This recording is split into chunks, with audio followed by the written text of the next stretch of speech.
Avez-vous déjà eu l'impression que vous ou vos employés êtes des véritables robots coincés dans un engrenage? On a tous connu des journées où le moindre imprévu ou petit élément vient faire basculer complètement notre horaire, notre journée de travail, même notre rythme de travail. En ergonomie, on appelle ça le manque de marge de manœuvre. C'est le meilleur moyen pour se blesser ou pour s'épuiser. Dans cette vidéo, je vous explique quelques piliers qui sont importants par rapport à la marge de manœuvre. Je m'appelle Pascaline Éloi, je suis ergothérapeute et ergonome et j'aide les entreprises dans leurs défis de la santé au travail par le biais de consultations ou tout simplement de formations et de conférences.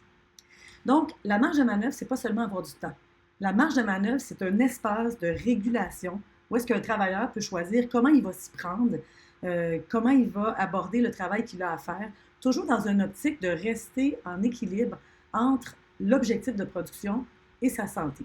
Donc, le travailleur va utiliser toutes sortes de moyens dans sa marge de manœuvre qui vont lui appartenir, ses capacités, son expérience, ses stratégies, sa capacité à demander de l'aide, par exemple, et les moyens qui sont offerts par l'entreprise, les outils, l'entretien des outils, s'assurer qu'ils sont disponibles, s'assurer qu'on a du temps, qu'on a de l'aide. Donc, tous ces éléments-là vont permettre de nous garder une marge de manœuvre où est-ce qu'on peut choisir comment je vais faire le travail qui m'est demandé.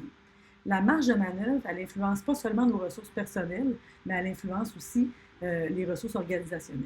Donc, les grands piliers, c'est de voir, est-ce que j'ai du temps?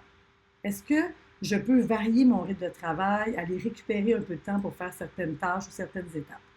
Le deuxième, c'est mon mode opératoire. Est-ce que je peux optimiser mon mode? Est-ce que je peux changer de main? Est-ce que je peux m'y prendre autrement? Est-ce que je peux varier ma façon de faire? Maintenant, on peut aussi regarder, est-ce que je peux avoir de l'entraide? Est-ce que c'est possible d'avoir de l'aide de mes collègues ou de répartir les tâches autrement? Finalement, peut-être aussi qu'il y a des outils qui sont disponibles pour nous aider à réduire certains efforts. Donc, la marge de manœuvre situationnelle, c'est l'oxygène dans le travail.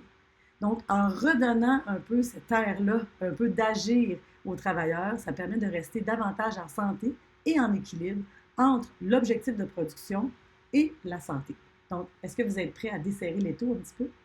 Si vous avez aimé cette capsule, je vous invite à cliquer j'aime et je vous invite aussi à aller cliquer plus bas sur le lien pour télécharger un outil gratuit qui pourrait être utile dans votre travail et pourrait peut-être vous donner un petit peu plus de marge de manœuvre. Au plaisir.